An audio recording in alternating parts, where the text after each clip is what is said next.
अभय दुबे, यहां पर सवाल अब मंशा पर आ जाता है, महिला आरक्षण। और अगर मोदी सरकार, बीजेपी की अगुवाई वाली सरकार ये ताल ठोकती है तो सही है, कानून तो कोई नहीं बना पाया, ये कानून बना देंगे, पर अब लागू होना कानून वो भी उतना ही जरूरी हो जाता है, तभी असल मायने में सशक्तिकरण होगा महिला का। वो तारीख कब होगी? विपक्ष कह रहा है कि तत्काल लागू कर दो। विपक्ष के क्लोजेट में भी बहुत सारे स्केलेटन्स हैं। तो मंशा को लेकर इस राजनीतिक रणनीति, राजनीतिक नैरेटिव जो बुना जा रहा है, आपका आकलन क्या है? देखिए, आपने जो नई खबर अभी भी दी है 2 मिनट पहले, इसने पूरी परिस्थिति को बहुत ही दिलचस्प और पेचीदा बना दिया है। भारतीय जनता पार्टी के भीतर से लगातार मांग उठ रही है कि इसमें ओबीसी के लिए अलग से आरक्षण हो, यानी ओबीसी महिलाओं के लिए अलग निर्वाचन क्षेत्र सुरक्षित किए जाएं। ये नौकरियां का उसका आरक्षण नहीं है, हाँ। निर्वाचन क्षेत्र सुरक्षित करने का आरक्षण है। हाँ। अच्छा, अब भारतीय जनता पार्टी इसको पहले भी रिजेक्ट कर चुकी है, अभी भी मानने के लिए तैयार नहीं है। मानने के लिए तैयार होती तो वो बिल मिलाती उसको, वो तो नहीं लाया। अब जब कांग्रेस ने लोकसभा में पास करा दिया, अब कांग्रेस ने राज्यसभा में प्रस्ताव रख दिया राहुल गांधी के भाषण के बाद में। अब जब प्रस्ताव आ गया है वहां पे, तो जितनी भी ओबीसी आधारित पार्टियां होंगी जिन्होंने लोकसभा में वोट दिया है इस बिल को, वो उस प्रस्ताव के इर्द गिर्द गोलबंद होंगी और फिर भारतीय जनता पार्टी के पाले में गेंद होगी। उन्हें उन तमाम दुविधाओं का सामना करना पड़ेगा। ये गुगली डाल दी है विपक्ष ने। ये देखिए, अभी तक सारी पिच भाजपा कि हम सेट तो कर रही साथ थी। हैं, अभी तक हम तो महिला आरक्षण मैं के ही कह रहा फेवर हूं में कि हैं, लेकिन बीच में ये पिछड़ी जाति को भी आरक्षण मिलना अभी चाहिए। तक सारी pitch Bharatiya Janata party set कर रही थी।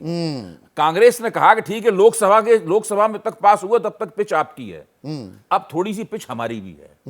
अब आप बताइए कि आप इस पिच के ऊपर कैसे खेलेंगे, क्योंकि राष्ट्रीय स्वयंसेवक संघ की जो विचारधारात्मक लाइन है, वो लाइन ये है कि हम ओबीसी के लिए अलग से निर्वाचन क्षेत्र आरक्षित नहीं करेंगे, और ओबीसी जो आरक्षण चाहता है वो सब दे रहे हैं लगातार। भाजपा का बड़े पैमाने पर ओबीसीकरण हो ही चुका है। हाँ, 29 मंत्री हैं, लेकिन देखिए 85 सांसद हैं। इसमें सीन क्या है, जैसे ही ओबीसी महिलाओं के लिए निर्वाचन क्षेत्र आरक्षित हुए, वैसे ही ओबीसी पुरुषों को भी निर्वाचन क्षेत्र आरक्षित करने की मुहिम लगाने का मौका मिल जाएगा, और उसको रोक नहीं सकते। फिर आप किस आधार पर आप रोकेंगे?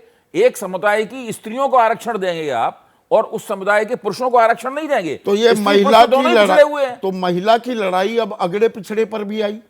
मेरा कहना है कि ये अगड़े पिछड़ों की लड़ाई तो हमेशा ही से रही है। नहीं, मैं अगड़ा पिछड़ा शब्द सोच समझकर इस्तेमाल कर रहा हूं अभय, क्योंकि महिलाओं में भी देखिए एक ये सोच भी है बड़े तबके में, बड़ी राजनीतिक जमात में, कि महिला आरक्षण बिल कानून भी बन जाए, लागू भी हो जाए, तो अभिजात वर्ग की, संभ्रांत वर्ग की महिलाएं उसका ज्यादा पुट अपने हिस्से में ले लेंगी, वही चुनकर आएंगी। देखिए, अब ये अगड़ी पिछड़ी लड़ाई भी आ गई इसमें, महिला पिछड़ी लड़ाई भी आ गई है, और बिल को पास कराने के सवाल पर अब राज्यसभा में जम के राजनीति होगी, जम के विवाद होगा, और जितनी आसानी से लोकसभा में सब मामला मक्खन की तरह निपट गया है, उस तरीके से राज्यसभा में और नहीं निपटेगा। उसमें फिर सवाल ये उठेंगे जो मैं पूछ रहा था महेश वर्मा से भी, कि भाई क्या आपको नहीं पता, जनगणना होनी है, उसके बाद परिसीमन हो सकता है। अनुच्छेद 82 कहता है 2026 के बाद का वो आपने शुरू में अपनी भूमिका में कहा था कि 2034 तक जा सकता है। हाँ। और बिल तो केवल 15 साल के लिए है। हाँ। तो ये तो हो जाए, या फिर हम उस थीसिस पे विचार करें जिसका भी आदरणीय वाजपेयी जी ने पेश किया था। अब आदरणीय वाजपेयी जी जो पेश किया था उसमें ओबीसी वाला मामला आ गया है। हो सकता है कि सरकार इस बात पर राजी हो जाती, लेकिन कांग्रेस ने 2 चीजें साथ में रखी हैं, तुरंत लागू कीजिए, तुरंत भी, और ओबीसी के लिए भी कीजिए। आपने कहा तुरंत तो कर सकते हैं, वो आपने साफ कहा, पर वो ओबीसी की तो बात पे अड़ेंगे। ओबीसी का नहीं हो सकता। देखो, धर्म के नाम पे या कास्ट बेस, इसमें रिजर्वेशन करने के लिए आप कह रहे हैं ये साफ आरक्षण कास्ट बेस नहीं होता है। नहीं, वो दिस इज व्हाट आई से, वो हो ही नहीं सकता। ना धर्म बेस होगा ना कास्ट बेस होगा, दोनों नहीं होंगे। ओबीसी को आरक्षण देने की मांग कास्ट बेस आरक्षण की नहीं है। तो किस बेस पे होगा? नहीं, संविधान में संविधान ये कहता, एक मिनट, आपकी बात सही है, मैं आपको संविधान ये कहता है कि जाति जो है वो पिछड़ेपन को नापने का एक बैरोमीटर है।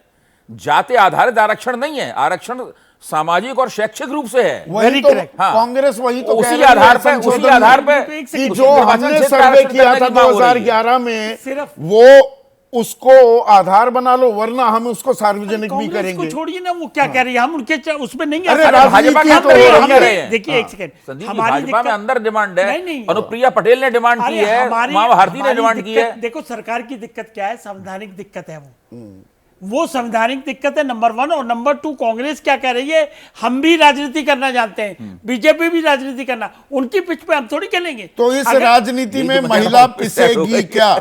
यह अपने आप में लाख टके का सवाल है। या जी अभी लागू करना है तो कर देंगे, लेकिन ओबीसी कोटा नहीं देंगे इस महिला आरक्षण में। क्या यह खेल भी अभी होता दिख रहा है और राज्यसभा से और जानकारी आएगी? पत्रकारिता कोई इमोशन नहीं है, ना अपना कोई ज्ञान देना है और ना कोई विचार थोपना है। पत्रकारिता क्या है? पत्रकारिता का मतलब है सही जानकारी इकट्ठा करना और तथ्य बताना। पत्रकारिता आज जितने महत्वपूर्ण दौर में है, शायद पहले नहीं थी। इस दौर से निकलने के लिए सिर्फ सच दिखाने की जरूरत है, वो सच जो आपके हित को आगे रखे। इसलिए अब रात 9 बजे प्राइम टाइम नहीं होगा, यह आपका टाइम है। जगविंदर पटियाल के साथ देखिए पब्लिक इंटरेस्ट, सोमवार से शुक्रवार रात 9 बजे सिर्फ एबीपी न्यूज पर। एबीपी न्यूज आपको रखे आगे।